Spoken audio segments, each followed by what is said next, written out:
Welcome, everybody. Thank you very much for being here. It's a big day for us here at the New Bedford Port Authority. I'm Gordon Carr. I'm the Port Director. I will be your guide for the day. Really grateful to have so many of you here, our legislative delegation, our council, my commissioners, a great group here, and a whole bunch of guests. So thank you all. You know, in the port world, there's a truism that waterfront industrial property needs to be preserved at all costs because they're not making any more of it. Yeah. And while I tend to agree with that, today, welcome to New Bedford, because we did make more of it.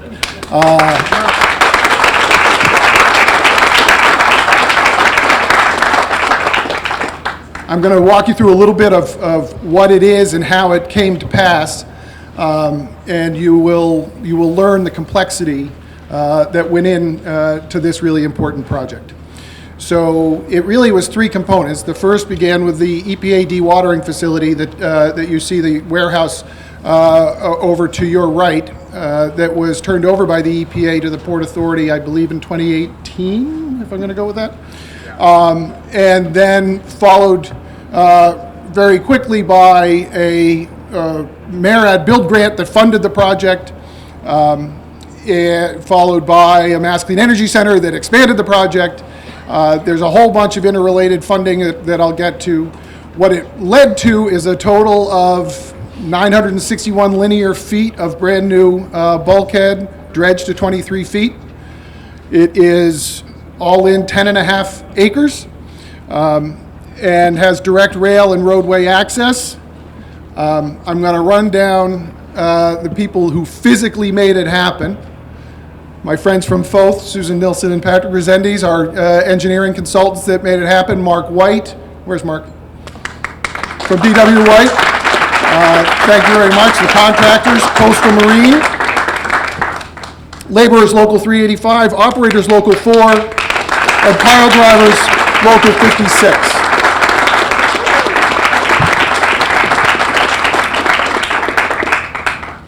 So as I said, lots of different funding sources. All in $42+ million, led off with a MARAD build grant. We will hear from Tom Morcan from the Maritime Administration that kicked it all off. Nick Buellens from the MassWorks program, the Commonwealth of Massachusetts Infrastructure Funding Program, which played a huge role in a dredging program that we've been working on that contributed to this project. The Seaport Economic Council, Ellen hasn't been able to join us yet, but the SEC is run out of the Economic Affairs Office, played a role.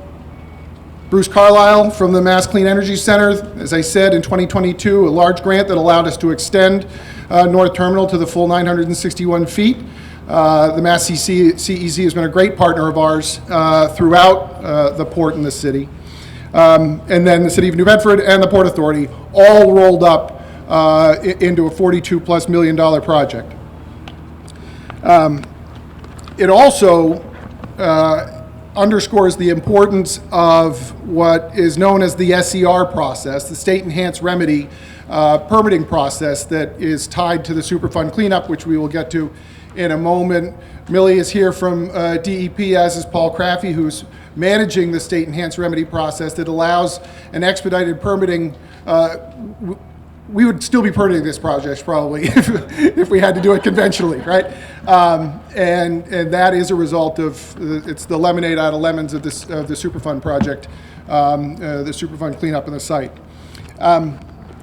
You might wonder, as frankly we wonder, what it will all become. As I said, maritime industrial property is in high demand. We'll be issuing an RFI, request for interest, later on this year to measure what market demand there might be. It's already been used heavily for commercial fishing, and we expect that that's very possibly going to continue. It's been an important reliever valve for us for some projects that have displaced commercial fishing in the southern part of the harbor. There could be marine construction, it could be offshore wind operations and maintenance. There are all kinds of things. So we will issue an RFI that will inform a formal RFP. It is likely to be a multi-use facility, we'll see, but one way or the other, it's not going to look like this for very long. So we look forward to all of that. With that, so now I get to introduce you to frankly, some of the most famous, well-known people in the Commonwealth. But nevertheless, I'll make the introductions first. I want to welcome up Mayor Jon Mitchell, who's the chair of my commission, has been mayor of New Bedford since 2011 and demonstrates every day the importance of that continuity of leadership that the city has had. He's been a passionate supporter and advocate of the port, and the investments in this project is a manifestation of that commitment and his vision for transforming the Port of New Bedford and modernizing its facilities. Mayor?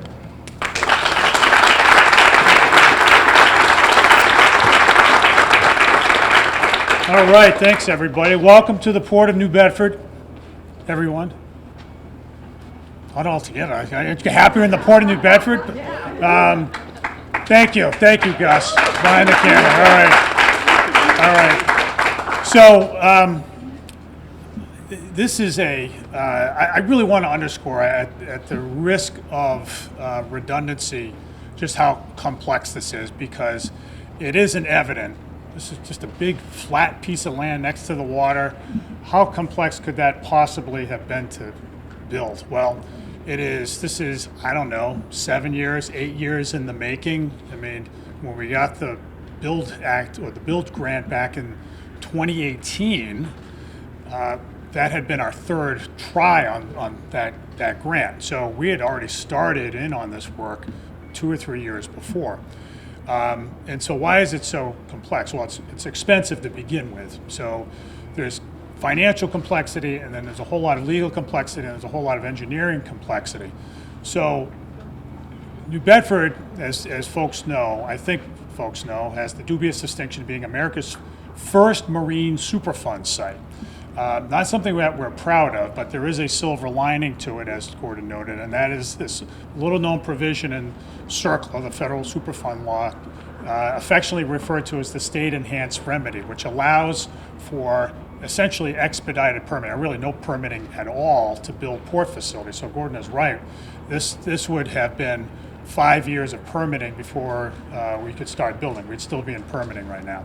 So, but a Superfund site has to be cleaned. And one of the ways that this is cleaned was not only by dewatering desanding and dewatering the most contaminated sediments over there in that big building, that big facility, but by burying in the harbor the less contaminated soils in what are called CAD cells, confined aquatic disposal facilities, right? Everybody's tracking?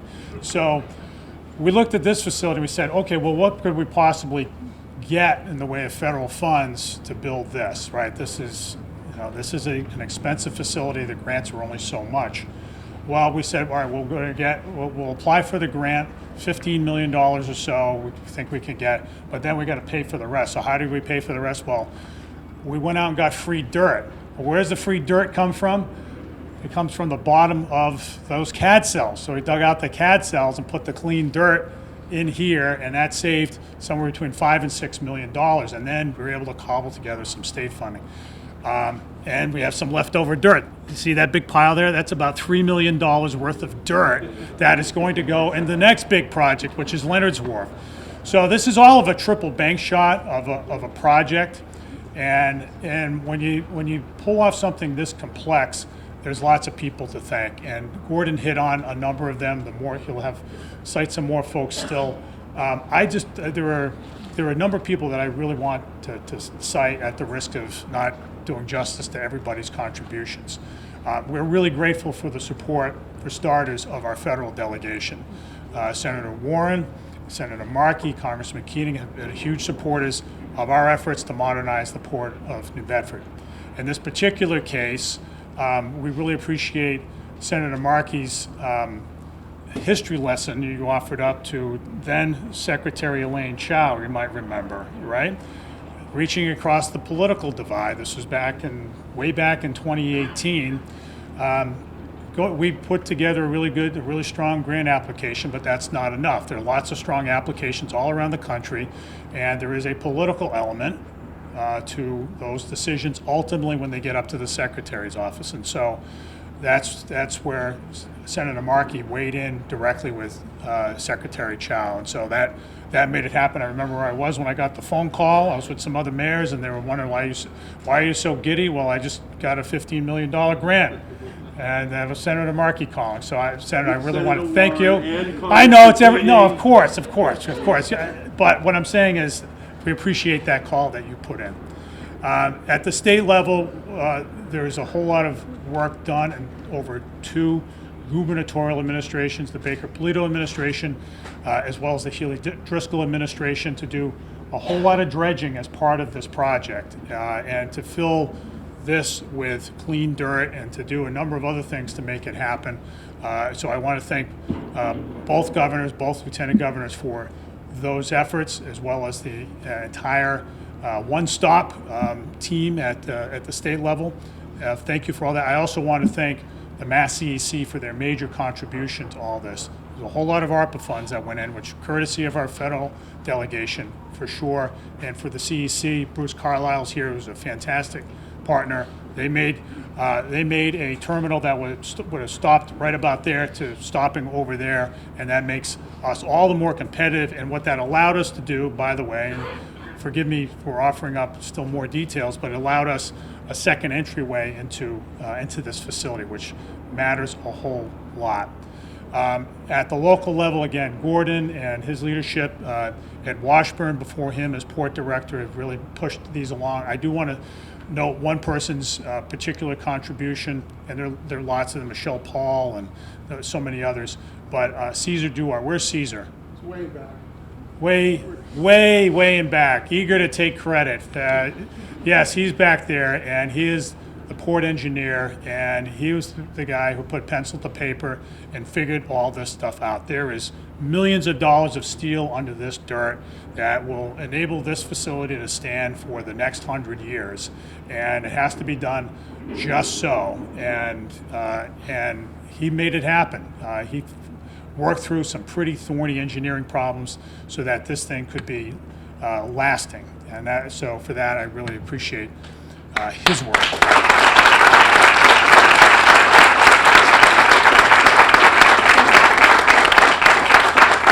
So what's the significance of all this? Well, it is a whole lot of dirt, and Gordon addressed how it's going to become a facility for both wind and fishing. We see fishing boats here. I thought we were going to have a CTV here somewhere. Out at work, actually. They're out working. So, what's the significance? The significance is this: it fits directly with the city's strategy to regenerate itself. That's the work we are in. New Bedford's an older industrial city that is not part of a major metropolitan area. You've heard me say this time and again. And we don't have the luxury of riding the coattails of another city's prosperity. We're not part of Greater Boston, even though we're going to have passenger rail running soon enough. But that is still not going to change the fundamental fact that we sit on our own bottom and have to compete. And to compete effectively, you need a strategy. And our strategy is a really simple one, and that is to make the most of our advantages. Here in New Bedford, the Port of New Bedford offers up considerable, widespread, historic, and competitive advantages to those who do business here. This is the place that contributed so much to the early economy, to the economy of the early republic in the United States as the center of whaling. It feeds America today as America's leading commercial fishing port, and tomorrow it'll continue to do that, but also be the leading offshore wind port in the country, powering much of the Northeast, helping power much of the Northeast. This is what we do here. We're good at this, and so that's why we focus so much on what we do here. And it all starts with a strong maritime industrial base. These hard facilities, let boats come and go of every size and every line of work so that other stuff can happen on land. Training, like first offshore wind training facility in America is right on the other side of this building. Innovation centers, like the one that we've been talking about, that's been in the press a lot with the Mass CEC. All the noise you hear, all this stuff, that there is a organic, robust, comprehensive port economy here that sits on its connection to the water. And so that connection has to work. This infrastructure has to work. And so it does. So executing on that strategy is really important. The other thing I'll just say, because it must be said, is that having a strategy and faithfully executing it to the letter is important enough, but you got to be motivated. We in New Bedford are oriented toward competition, and not just because it sounds good. We compete to win. Our goal is to be the best, the top commercial fishing port in America, and the best and the top offshore wind port in America, and to be good at a whole lot of other stuff. So when we say we compete to win, we do that. And that's what drives us, and that's what drives us through complex projects like this. That's what drives us to develop still more stuff on land and to really invest and take risks. And at the end of the day, we do it ultimately for one reason, and that's to create opportunity. We create opportunity for people who want to make their way in the world, and people who want to pursue the American dream. That's what we want to do here. We want to be a thriving city. We want to defy the odds in an America that's left behind a whole lot of older industrial centers. In Bedford, there may be a lot of others that fall behind. It won't be New Bedford, Massachusetts, because of the work that our team is doing here and the support that we get from our federal delegation and the support that we get from our state delegation. So we appreciate all that support, and we look forward to the next project, which will have all that dirt behind you right inside. Thanks, everybody.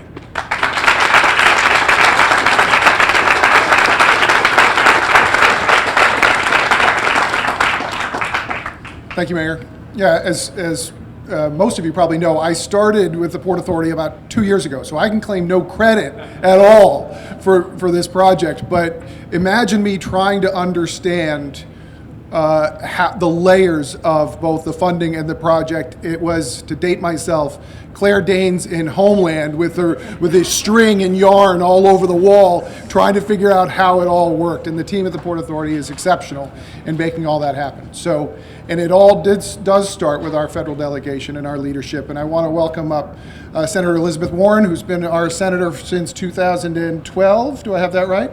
And is a frequent visitor here, has been a tireless champion of the work we're doing at the port. I think this is your third, at least, visit since I started. So we welcome you back. It's probably, well, with me anyway. So welcome, Senator Warren.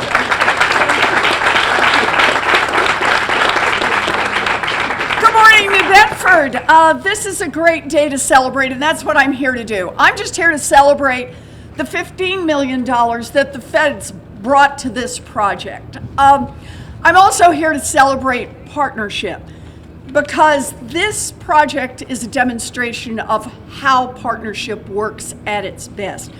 And yep, a lot of this has to start at the federal government, because we have to pass the laws that get the money going, and we have to make sure the rules are set up in a way that you will be able to use that money to do something really bold. And I just want to say, I couldn't work with better partners than my partner in the Senate, Ed Markey,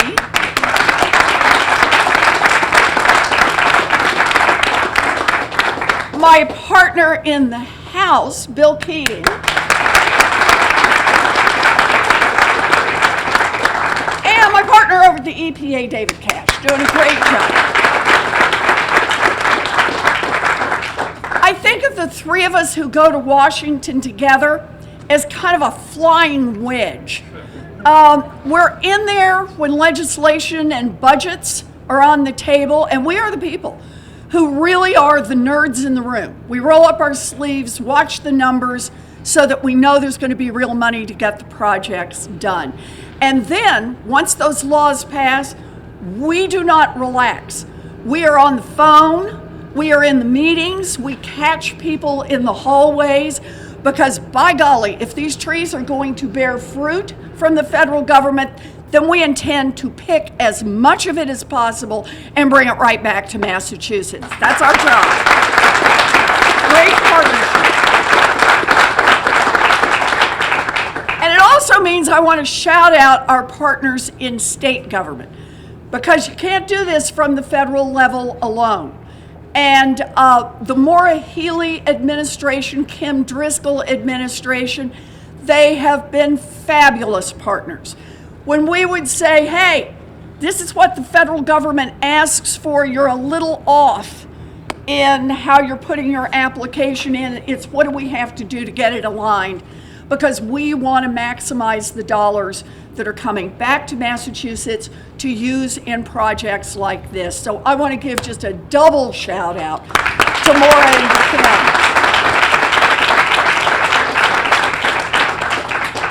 But while all of this is fun to talk about, remember where the real idea and initiative comes from, and that's the mayor's office.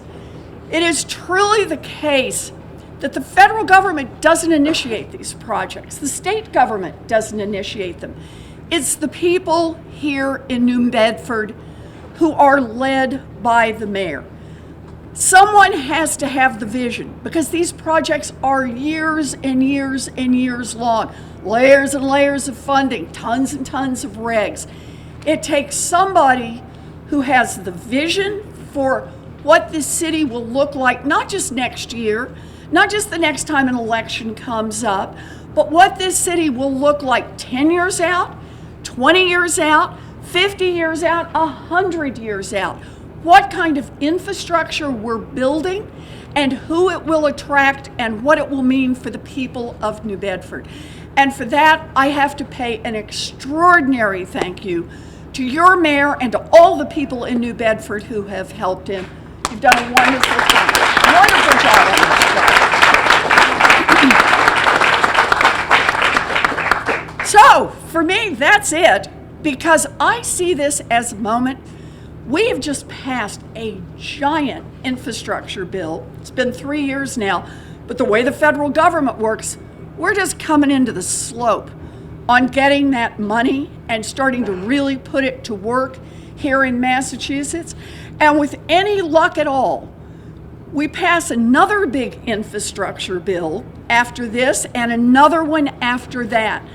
We really will have the resources to be able to upgrade our infrastructure, not just to a 20th century model standard, but actually all the way into the 21st century.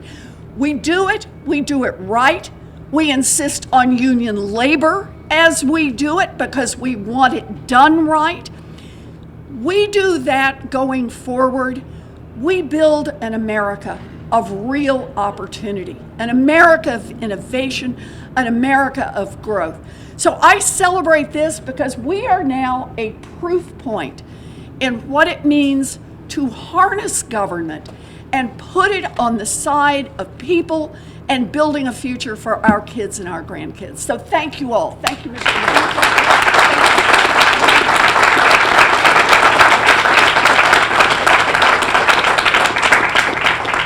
Thank you, Senator, as always.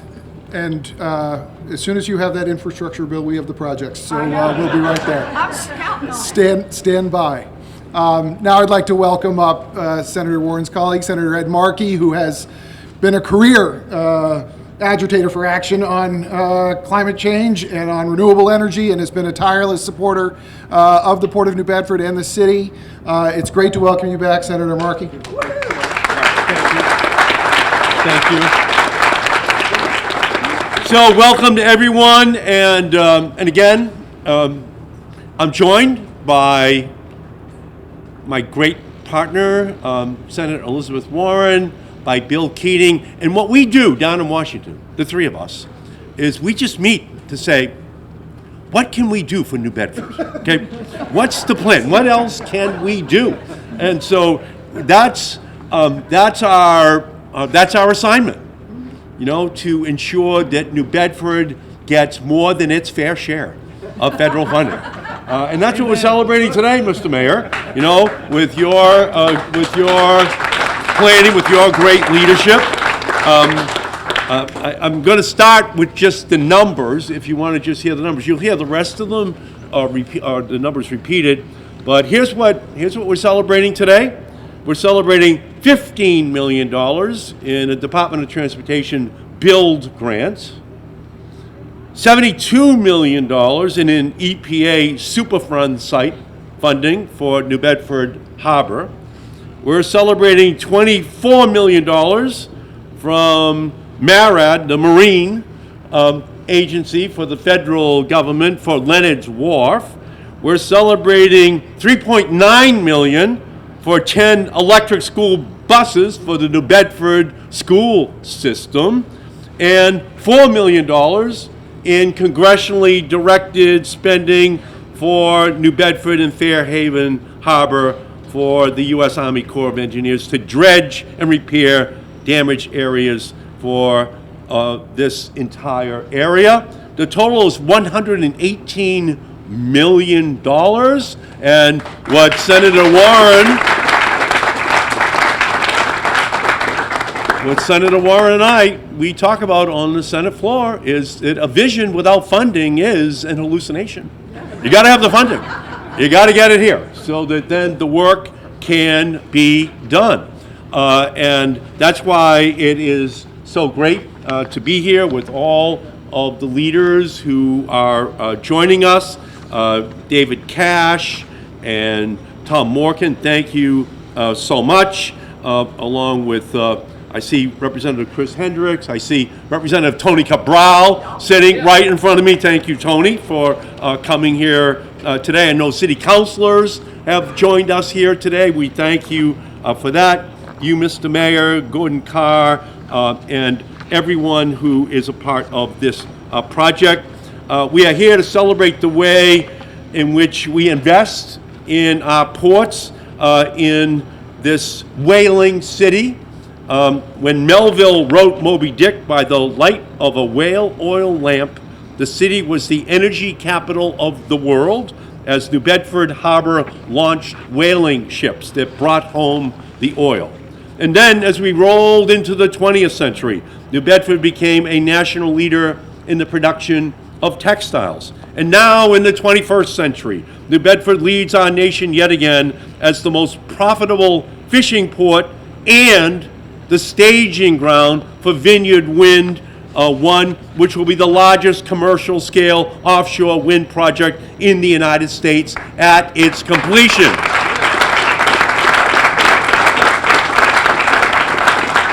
In other words, you will be the leading fishing port and wind port in the United States at the same time. It is not a choice that you have to make. Not one or the other, but both at the same time. And that's the funding that we have tried to provide for you in order to make sure that New Bedford keeps and advances a competitive advantage, its port capacity, its options for clean transportation, so it expands the city's already mighty reputation as an East Coast waterfront powerhouse.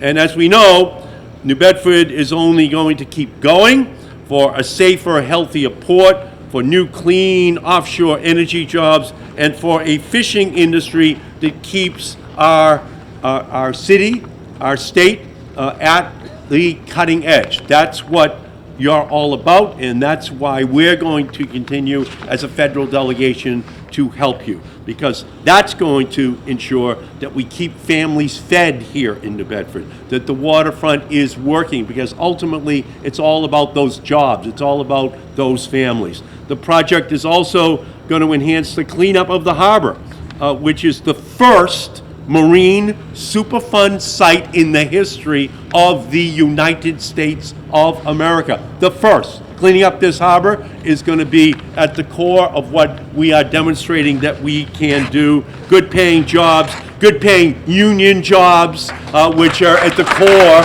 of everything that we are going to be advancing.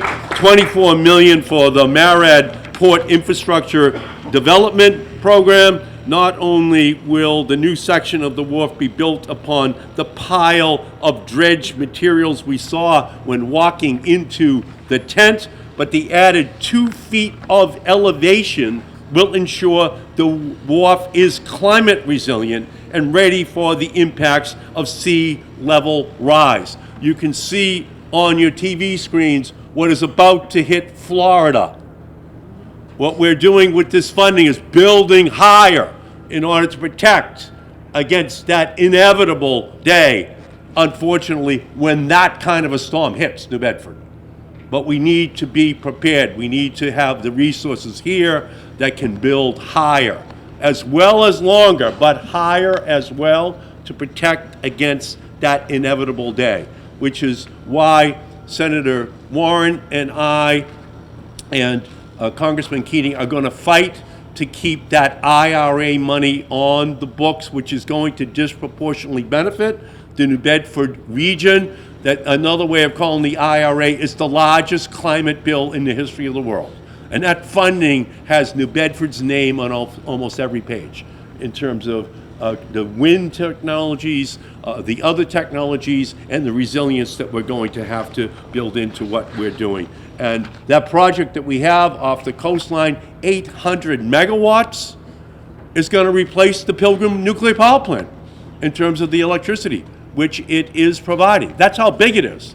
And we have 30,000 megawatts behind it, including 5,000 or 6,000 megawatts right off the coast of New Bedford, with tens of thousands of jobs that we're going to be building. So whether it be for our fishermen, for our labor unions, whether it be for the safety of the children, the future of the workers, it's all here in all of these grants. It's a great honor to be here with you, to be partnering with you, and we're going to continue our federal delegation, working with the state delegation, working with our great governor to make sure that funding continues and that we just see a bigger and better New Bedford than it's ever been in the past. The future is bright, and it's just so great for us to be with you here today. Thank you all so much. Thank you.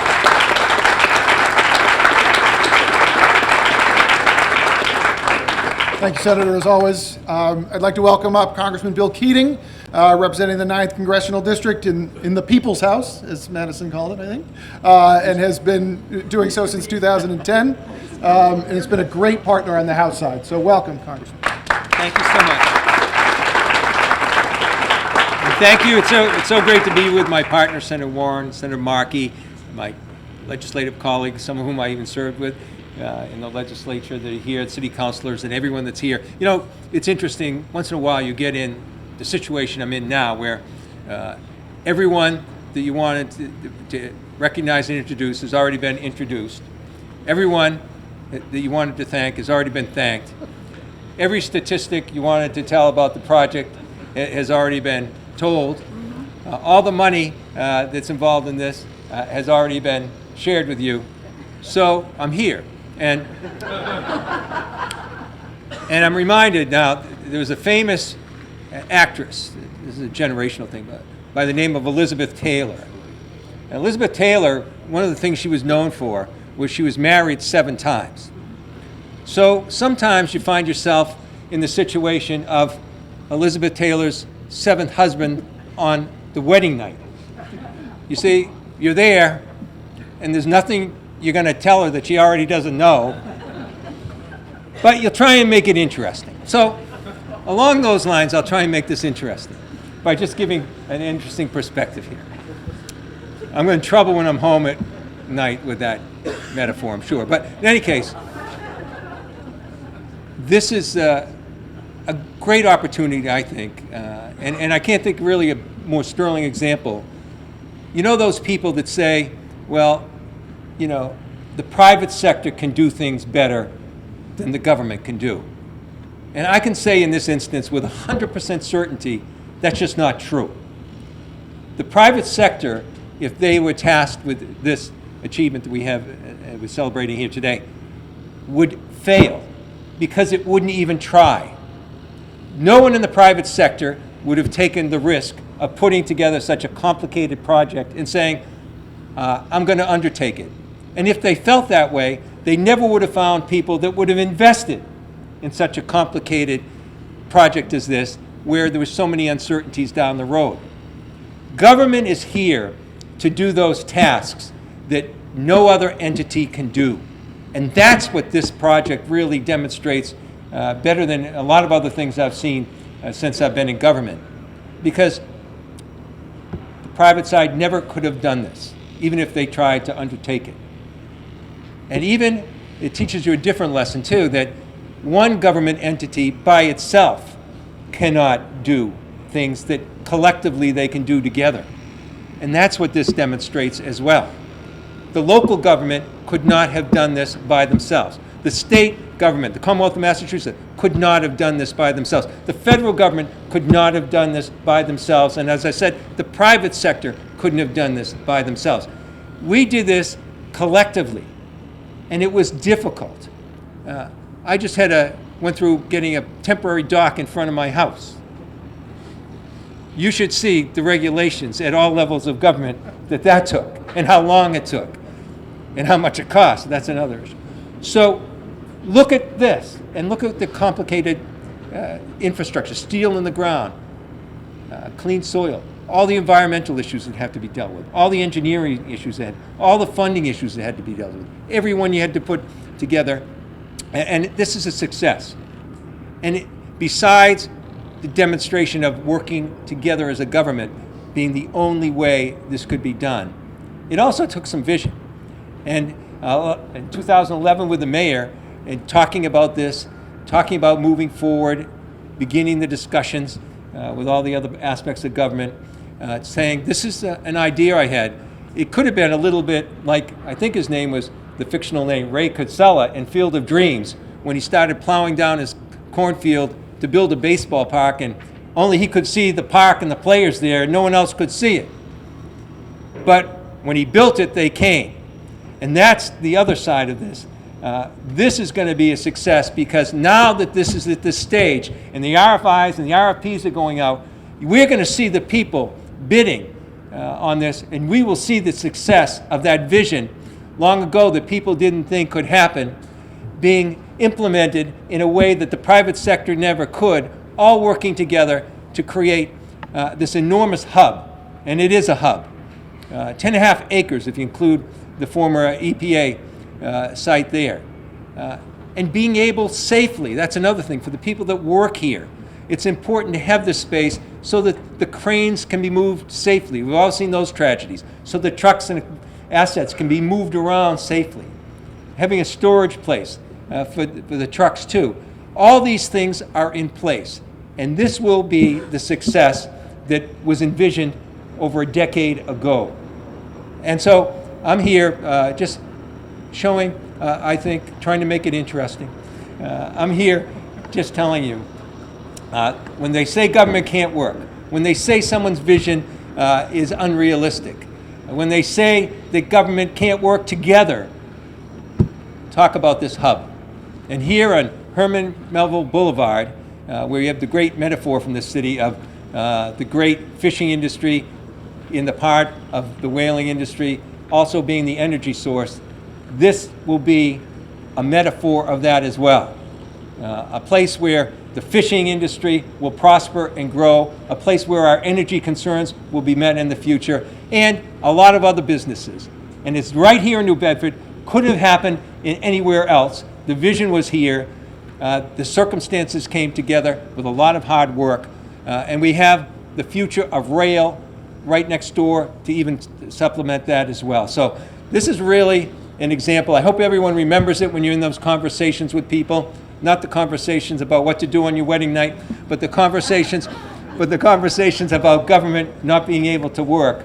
This is the prime example, Exhibit A, and I'm pleased to be a small part of this. I'm pleased to be here with all the partners, and I can't wait to see how it's going to grow into the future. Thank you.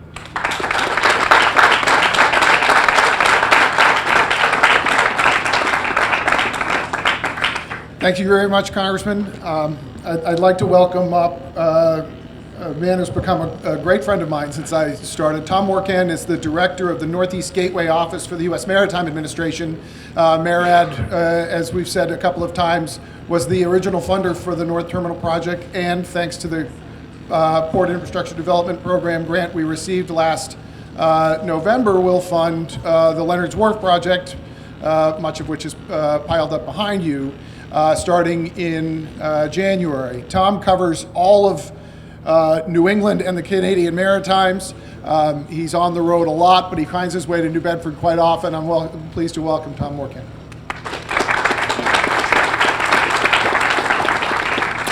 Good afternoon. On behalf of the Department of Transportation and the Maritime Administration, I'm pleased to be back in New Bedford to celebrate the extension of North Terminal. I say back in New Bedford because not only was the Maritime Administrator and I in town a few months ago visiting with Mayor Mitchell and Gordon, but because back in July of 1992, I arrived as a young enlisted Coast Guard sailor down the street aboard the Coast Guard cutter Campbell, a 270-foot medium endurance cutter, and it was my first operational assignment. I distinctly recall unpacking my gear on the ship, walking uptown to Jimmy Connor's Irish pub, having a beer, and the next morning heading out of the hurricane gates for 7 weeks on the North Atlantic. I specifically recall asking myself if I truly knew what I had gotten myself into, but served 28 plus years in the Coast Guard, and while I lived in many places and accomplished many things, you never forget your first, and so coming back to New Bedford is always a special treat for me. Years later, when the ships Campbell and Tahoma were relocated to Portsmouth, New Hampshire, I know there was some concern in New Bedford about what could possibly replace them and continue to generate revenue for the city. As many of you know, developing infrastructure is not quick, nor is it necessarily easy. What it pretty much always is expensive. Waterfront infrastructure seems to be often even harder due to construction challenges and environmental concerns. And as we've heard over and over this morning, it takes a village. For this initiative to have received federal funding through the 2018 Bill Grant Program, it means a concept, what I put in my notes, probably first discussed in 2016, but we come to find out probably 2014, maybe 2015. The grant request was submitted in early 2018 and awarded in late 2018. And then when you think you're done, the true work really just started as you try to receive state and local funding. And shortly after that, welcome to COVID, work stoppages, historic increase in construction materials. Insult to injury, critical positions changed. New Bedford has had 3 Port Authority executive directors since 2018. The governor and lieutenant governor took office, and we've had 3 maritime administrators. Looking around outside of the federal delegation, I think Mayor Mitchell's the only one around when this extension was initially conceived. When I joined the staff in 2021, I was the second Gateway Director to assist in the execution of this project and watched while emails and letters went back and forth from New Bedford and DC requesting changes and modifications to what had been initially approved. And I'm happy to report that in the end, bureaucracy was beat out and a grant agreement reached, ultimately allowing the project to continue, bringing us here today in October of 2024, just a short 6 years later. And on my paper, there's a emoji with a rolling eyes. So like, I mean, you can't see that, but if I didn't do that justice.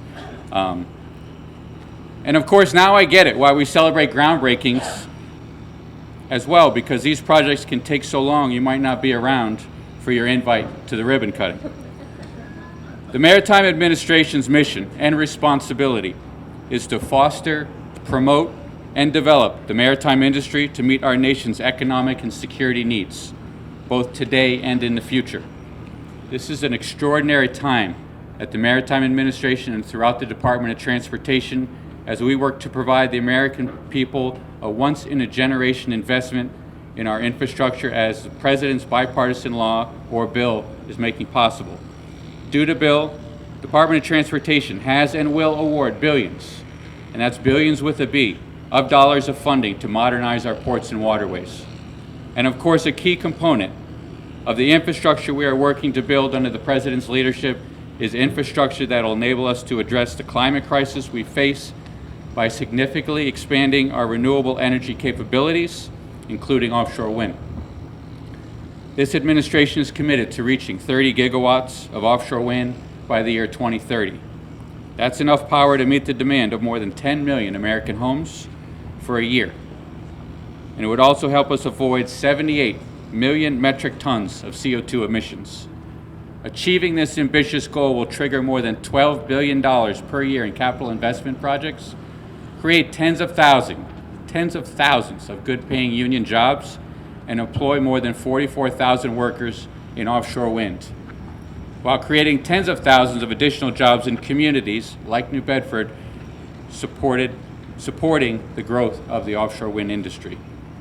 Maritime Administration is also committed to modernizing our nation's port infrastructure.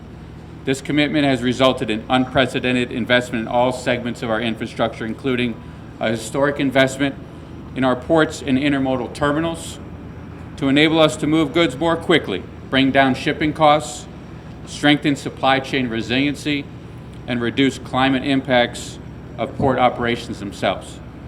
Since the enactment of the bipartisan infrastructure law, the Port Infrastructure Development Program, or PIDP, administered by the Maritime Administration, has awarded $2.25 billion to strengthen ports nationwide, including ports that will serve the offshore wind industry. To put this in perspective, the funding provided by bill for PIDP alone is roughly the same amount of money that had been invested in ports by all DOT grant programs since DOT began investing in the ports with the 2009 Recovery Act. So far, PIDP has awarded roughly $250 million to nearly a dozen projects that will equip our nation's ports to boost the development of offshore wind. Of these funds, we expect nearly $140 million to support floating offshore wind in particular, a portion of those funds going north of us in Salem, Massachusetts. And it's not all about wind. We know the North Terminal will also serve New Bedford's legacy and iconic commercial fishing industry, and will allow the port to remain competitive for years to come, supporting whatever comes next. And in closing, we applaud the state of Massachusetts, the city of New Bedford, and the Port Authority for submitting projects that will support the development and growth of the maritime industry. I look forward to continuing to working with you and can't wait to see what we're developing next. Please do not hesitate to reach out to me or to anyone in the Maritime Administration if we can be of assistance. Thank you.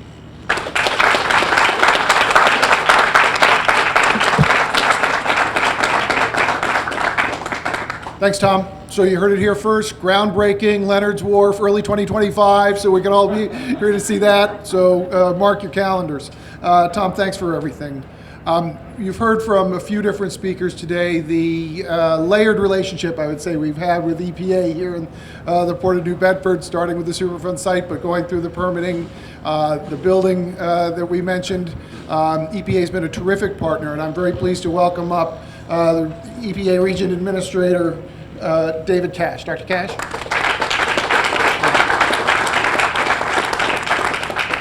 All right, good afternoon, everybody. Great. It's so wonderful to be here. Love coming to New Bedford. In fact, actually the last time I was here was not for an event like this, but it was to do one of the readings for the 24-hour Moby Dick reading day this winter, which I loved coming to. As was mentioned, I'm the regional administrator, EPA, and that's the 6 New England states and the 10 federally recognized tribes. It is so great to be here with all of the partners. Thank you. I know that we've clapped a lot, but your delegation is just remarkable in being a champion for exactly what New Bedford is all about. Thank you. It is great to be here celebrating the North Terminal expansion, a project right in line with the Biden-Harris administration's Investing in America agenda, and a significant milestone for New Bedford and for our region, a milestone for the offshore wind industry, a milestone for good jobs, union jobs. Thank you. A milestone for clean air, a milestone in the fight against climate change, a milestone for environmental justice, and a milestone in energy independence.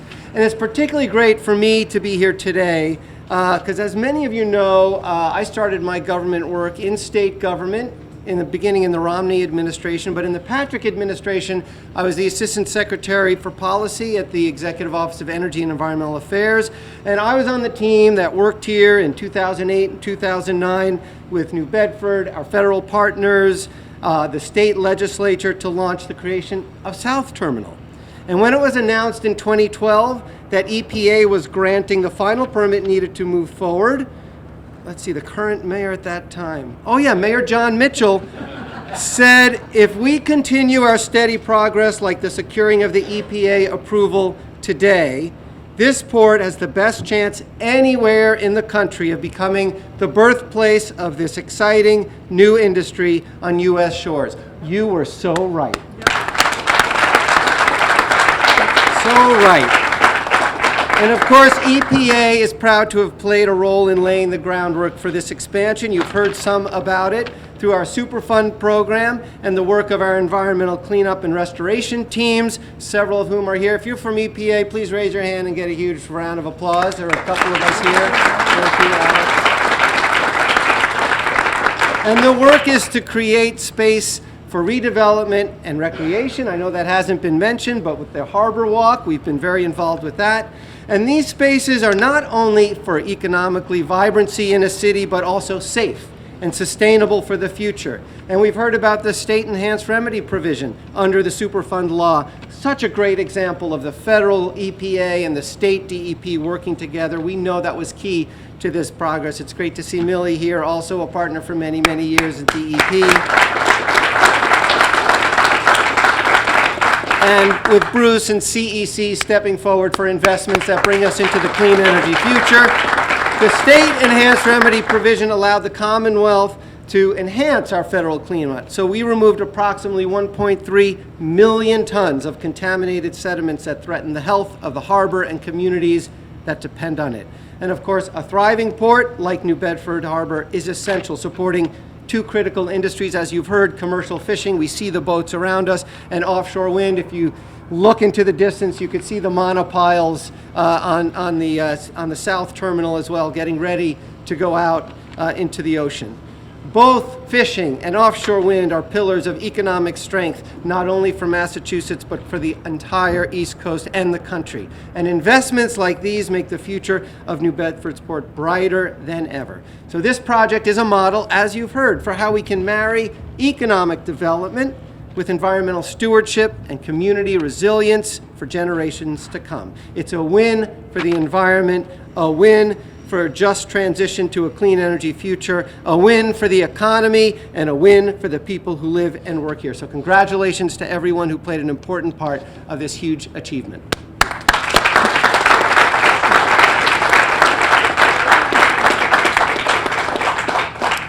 Thank you, David. Now we're getting to the close local partners that we have. We've had a wonderful relationship with our state legislative delegation. Tony Cabral and I started working together very early in your career and very early in mine, and it's great to be back working with him here again. And I'd like to welcome Chris Hendricks, who I've gotten to know very well since starting, who represents this area that we're standing right here as state representative in the State House. Chris? Good afternoon, everybody. It's great to be here celebrating this awesome achievement and this awesome development. A few words of thanks and appreciation to Tony again, Representative Tony Cabral, my colleague in the State House. It's been awesome working with you and being a champion for New Bedford with you. And I've learned so much from you. And Senator Mark Montigny, I know is represented here by Audra Riding. Those two guys, Senator Montigny and Tony Cabral, have been such champions for things like this. So we're really appreciative of the work that you've done. So thank you.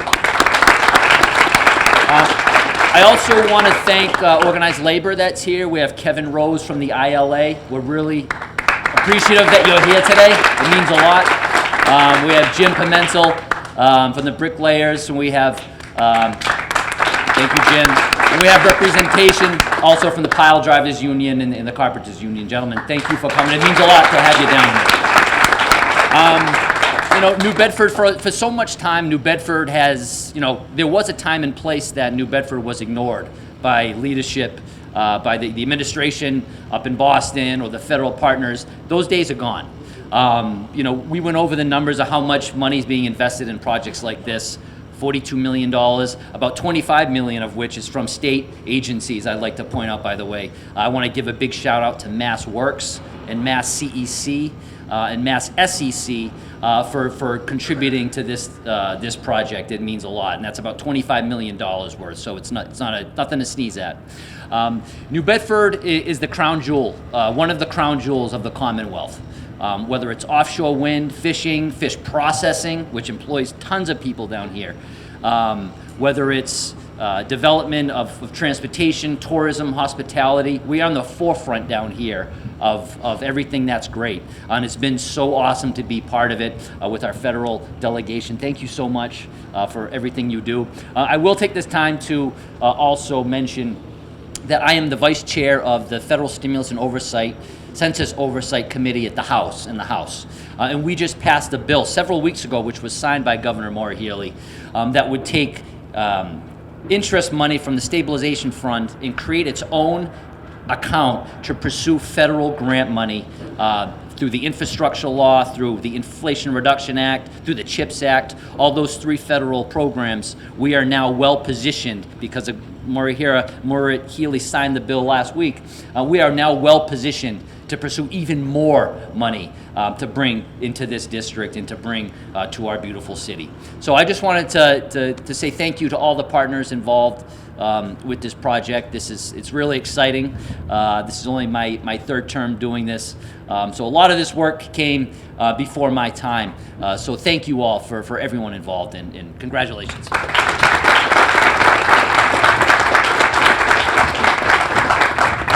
Thanks, Chris. And by no means least, the New Bedford City Council has been a tremendous partner to the port on a lot of these infrastructure projects that we're doing and enabling funding for matches and for the infrastructure projects. Very pleased to have Councilor Joe Lopes, Councilor Shane Burgo with us here today, and to make a few remarks, Councilor at Large and City Council President Naomi Carney. Naomi?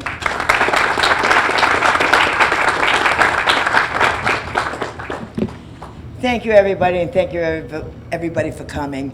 I do want to reintroduce my colleagues in government. These things wouldn't happen without the collaboration of Shane Burgo, Joe Lopes, and the rest of them that couldn't be here today. But a special thanks to our federal and our state delegation for bringing all this money into this port. Look how beautiful our port is right now. The dredging, the PCBs are gone. We have been watching those CAD cells for years being built up, and now the CAD cells are from there to the clean dirt behind us, and we're going to have a wonderful port. So I just want to thank everybody who is here and the collaboration of all the agencies, because it took many agencies, many billions, I wish I want to get billions. I'm wishing millions of dollars, but maybe we'll hit that couple of billion at one point. But our waterfront is absolutely beautiful. And thank you all for coming, and thank you all for celebrating this wonderful day in our beautiful port. Thank you.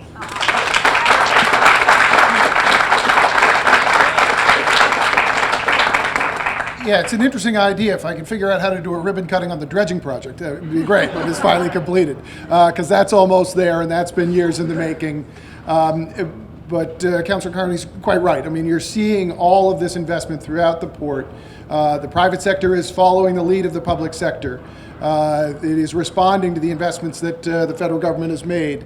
And that's the economic development formula that we're all looking for. We have a great partner in Derek Santos at the New Bedford Economic Development Council that's allowing all of this to happen. We've got lots more projects. I will thank my commissioner, Joe Tavares, and then one last special thanks to the team at New Bedford Port Authority. I was blessed to inherit the talent that makes all of this happen. Caesar and George and Barbara and John and Blair make all of this work, and they herd the cats with all of the funders and the projects and all of that kind of thing. There's lots more where this came from, so stay tuned. We'll be doing Leonard's, as I said, and there's lots more to come. It's a busy place. We're hopefully being good stewards and proof of concept on all the investments that you've delivered for us, and more to come. So thank you all for your staying with us and for being here today. We're clearly very excited about this. Stay tuned for more. There is food. If you had not been smelling it for the last little while, please stay for a bite to eat, mingle, chat with the staff, and more to come. Thank you all very much. Yeah. And we actually do have a ribbon for this. So we're going to do an actual ribbon cutting here with the magic golden scissors. If I could have all of our guests join us.